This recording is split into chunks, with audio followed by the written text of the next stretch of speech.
Sad thing is that people don't think that when you're a leader, they don't think you're human. You know, when you go through heartache, they're like, how can I help him? Well, he's the person who taught me. Well, because we as human as anybody else. You know, so Hmm. yeah, in order to get yourself in the proper state of mind, you have to get out of there. You were saying something? Yeah, I was saying that, I looked up to you because a lot of the things that I learned from studying the personal power tapes, I seen that you was over there actually in the seminar with Tony and able for a person to be able to know how to counter, how to deal with negativity and resistance, plus comprehend it and teach it. Wow. You know what I'm saying? High level, not just, okay, I'm just going to tell you what he said and how he said it. I mean, it's crazy, and I feel completely grateful. I don't know how or why at age 16, 17 years old, I was doing things that most adults didn't know, except that in my mind, I was never that old. So my attitude was always that I can't get any younger. So I might as well, if I'm gonna get older, I might as well act older now. You know, how it's thought age is just a number. You speak to an older girl, well, age is just a number. Right? So it's the level of maturity that ends up happening. But when you put in positions where you have to step up to the plate, Hmm. sometimes that's what makes you into a man. You're 5 years old, then you have to make sure that no one gets to your house because your mother, left, and you being a Okay, man. man. Yeah. You're being responsible. There's a house party and you're the bartender and you're 7 years old and you're collecting quarters. They're giving you tips. You're being an entrepreneur, but you're a little man because you're able to be in that room and shut the hell up. And You know, focus. be Yeah. seen and not heard, that type of stuff. So I started learning the values of those things at a young age. And then when I started learning about success conditioning, I didn't realize that things that I was doing were a big thing. For example, the first day I joined the karate school, I thought I was a black belt. They just hadn't given it to me yet. And Hmm. I didn't realize that was beginning with the end in mind, Yeah. But that's the truth. I came into the school and I ran, Yeah. hit on the damn thing. Finally, I'm in the real karate school. I'm not in the basement. I'm not on the rooftop. I'm not in the park. I'm in the real actual school on Fordham Hmm. Road, and where we had to go there, and everybody was uniformed. And I got there early, man. Class was at 4 o'clock. I'm there at 3:30, even though I had to travel about a half hour Determination. on the Yeah. bus alone. And I'm 10 years old, and I don't know these kids, so I don't talk to somebody I don't know. But I was there throwing kicks and punches way before they came because the bag was hanging there. And I remember them saying, check him out, he thinks he's a black belt. And I looked over, I don't Mm. know about you, in my mind, I'm a black belt, they just haven't gave it to me yet. So every class I worked out Wow. as if it was my last class, because I didn't know how long they were going to keep paying for those lessons. Wow. And my father paid for these lessons from the VA check. That's April deep. 19th, 1976 was the first time I took this martial arts lesson, and my mother picked that particular school, and she would say it because it was a professional school. All the other schools were dirty and dingy, and pretty much, sad to say, there were people of color that had those damn schools. But the Asian guy had a school on Fordham Road and everything was professional and clean, and she chose that one. Even though I had to travel a lot further, I could have Hmm. been a lot closer to the neighborhood, but she had the highest Yeah. standards. And I agreed with her because I had seen him in the Oriental Water Self Defense on Wildwood Sports, and he was performing there. And I'm like, wow! And I went to that school one time a year before that, '75, because my friend um, Romeo and Jose actually, and Romeo was the older brother. They were training at that school, so a year after I joined with my father's VA check, which is Hmm. incredible. But Wow. That's powerful. yeah, the mindset has always been like you mentioned. When I go into a room, I believe that the room has now changed because I'm a new entity, and the mathematical equation or uh, the scientific composition of the room now has changed because a new entity has just walked in. So I Hmm. believe that, which is the truth. But that's the truth of everybody. But they just don't believe that. They aren't Yeah. even aware of it. That's what. So Yeah. you That's what I was about to ask you about. What would you say to the person who made it started like you did in another sphere of influence, and they was passionate, and then somewhere down the line they kind of lost that passion for whatever area they was in business or personal. What would you say to them? Well, I'm that person. I haven't had a martial arts school in 10 years. 2014 was the last time I actually had a physical school, a brick and mortar. 2013 is when I came up with the sniper fighting. So I would say to that person, you got to think back. What was it that motivated you? And I know what mine is. Helping Hmm. people. I love helping people. I want to help people make good decisions to get home safe. That includes the martial arts instructors themselves. I think they're the ones, because there's levels of education. And when you try to teach a student, if you're a professor and you're teaching kindergarten, you're not really in the best positions for yourself. Can you teach that class? Absolutely. But you should be teaching the teachers that teach. So I started doing things like that via seminars and certifications throughout the United States, Mm-hmm. the Caribbean actually, and also England, or I should say the UK and Ireland, so that's overseas. But today, my friends, my fellow martial arts instructors and friends are really not doing as good as they could because they don't really have the leadership. They don't really have the team. They don't really have the person like me that says, listen, you fat fuck, get your ass up out of your damn class after you finish teaching. You come from wherever you're at, come to our school. And we did that. Mm-hmm. I'm the guy that used to talk to the instructors so they can train. Yeah. And then we used to close the gates, and they paid $10 mat fee, and the place was packed with 20-something people. Mm-hmm. And I shared the information with them, never called them my students, and we worked out, and we sparred, and everybody improved. And we had 7 of the top 10 rated fighters in 1988 training in one location in the Boogie Down Bronx, Zeriga Avenue, the Zeriga train station, Parker Street in Westchester, in the Zeriga section of the Bronx. That's history. A lot of people were there. But fast forward to today, a lot of my so-called friends have fell off as far as I go, because there's basics that they just don't have no more. You know, you're going to start a martial arts school, and someone wants to join your school, you have to have this thing called an I is intro, introductory. And that introductory, they pay, let's say, $29.99, or something like that. They get a free uniform, and they get 2 semi-private lessons, right? Semi-private because it could be 2-3 people there, semi-private lessons, and then 1 group lesson. And then that group lesson is when they get a chance to participate in the class and earn their white belt. Imagine that. Any questions on that? Not just give it to them.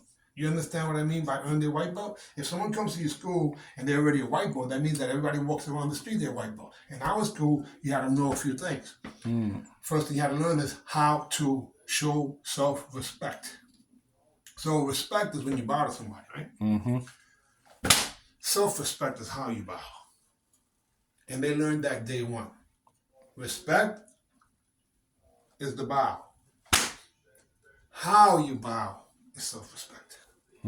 The marshals of the military, we salute our superior officers in the military. So attention, ready stance.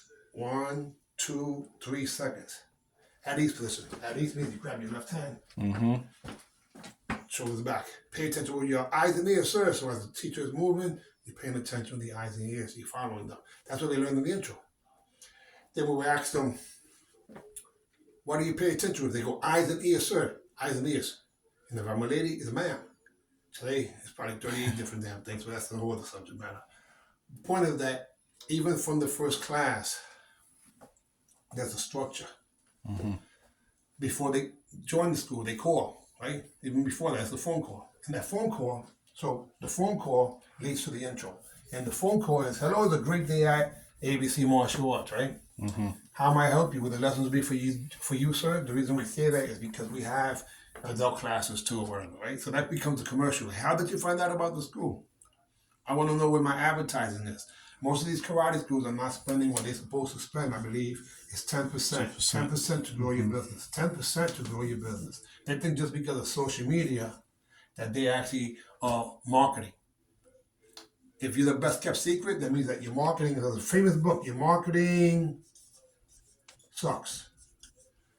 Your Marketing Sucks is a book by a Fifth Avenue marketing company, and that was the case with a lot of people. They were great at teaching, but their marketing sucked. No one knew it. It was a best kept secret. So social media, 10%. Let's say we took the 10%. That means that if your school gross is $10,000, right? That means 10% means that you have $1,000 budget. $1,000 budget, right? So if you spend $1,000, and let's say that $1,000 was spent in 5 different ways. So that means that each way has $200, right? So now, if you're paying $200 5 different ways, so one of these 5 ways gets a phone call, the other one gets a phone call. So if each of them just get 1, 2, 3, 4, 5. If each of these total 5 calls, if each of these advertising campaigns only get 1 phone call, then how much money was it for that phone to ring? $200. $200 per call. If it was just 1 call. But if this campaign now has 10 calls, and this one has 8, and this one has 6, and this one has 5, and let's have this one 4 for whatever it's worth. 5 different ways, right? You're spending $200 per 200, 200, 200, 200, 200, or for a total of 1,000, and they get 10 calls. That means for the phone to ring each time, it's $20 just for the phone to ring, and that's the one that has 10 phone calls. What I'm saying is that this is called taking a portion of your business, 10%, to grow it. And most of these guys aren't doing no more. They wonder why they're not getting new students.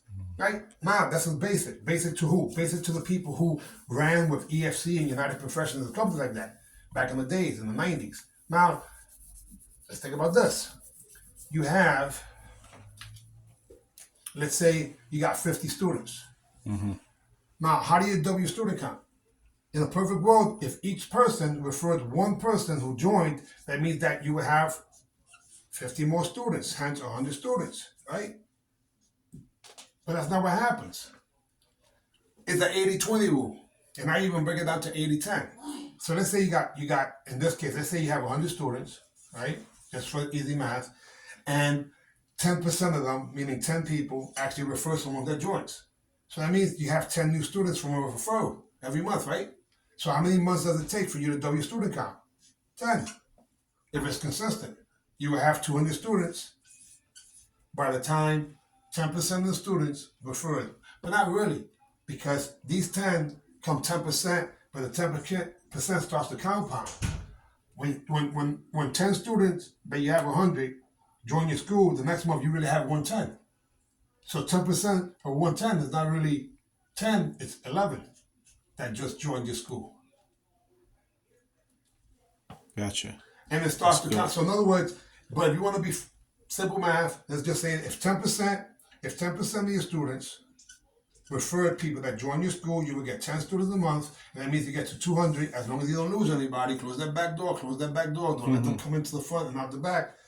As long as there's progress, then you would double your student count. That's in the perfect world. Well, most people don't have what's considered a referral program. Like, why should I refer someone to your school? Why? Well, because what's in it for me? And what's in it for me? Let's say the equipment is $250. Sparring equipment. And let's say you don't need it until 3 months when you get your yellow ball. That was the case with us. Now you can get it for free, or you can buy it. What would you say? How do I get it for free? Funny you should ask. You know people we don't know. Like chocolate. So the people that you don't know about our school, if you let them know, then you'll get your gloves if one person joins. You get your boots if another person joins. And by the time you get 5 people, whether it's the same month or what have you, 5 people means that all your equipment is paid for. Now, it used to be where we used to get these little breakable cards over at Staples, and it was called a VIP card with a value of $29.99 or whatever it was. I'm going back, 10 years ago.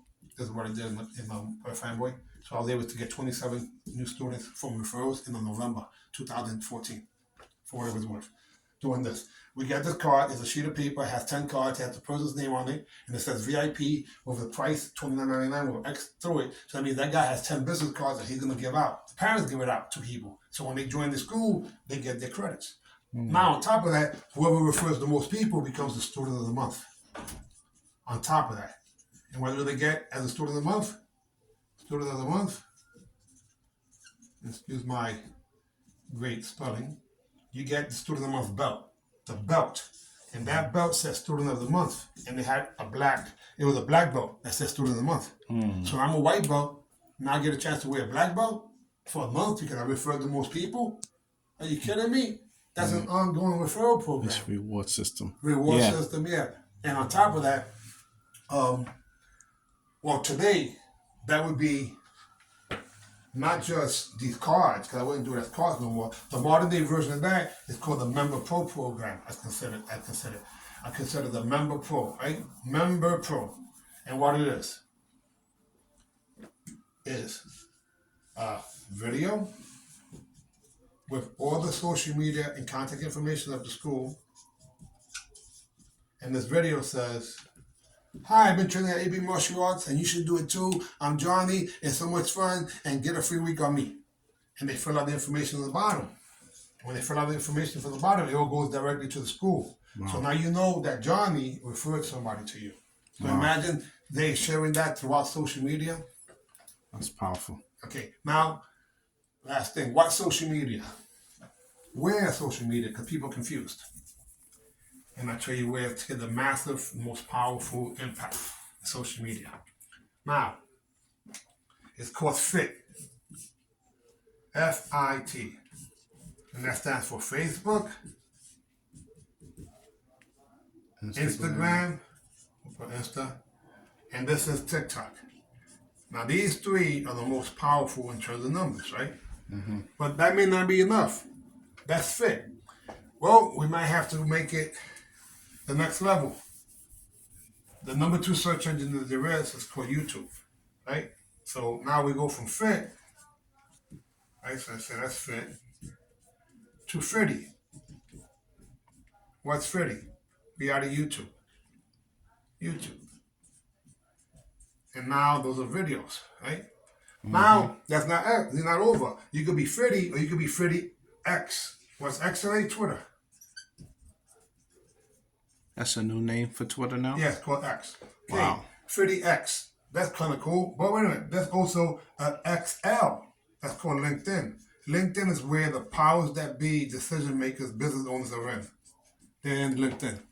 They have the highest, they're not like Facebook, they have the highest quality income people on LinkedIn. And we're not finished. Then we got P. P. P is Pinterest. Pinterest is where women go buy stuff. Wow. You can do coupons, you can do birthday, because if you're school up to have birthday parties, man, you're missing a lot of money on the weekend. And you can buy those coupons at Pinterest. So you can be 50X, 50XL, or 50XP. Now you tell me where would you want your information to be at. If you live on 161st, and do you want it to be on Morris Avenue also? And also, see, understand, these are like different streets, different areas. So now, if you're on Facebook Street, Instagram doesn't see you. If you're on Instagram, Facebook, you get what I'm saying? You have to be in the platform where people can actually see that. Now, we're going to add one more, and it's called W. W is your WordPress website.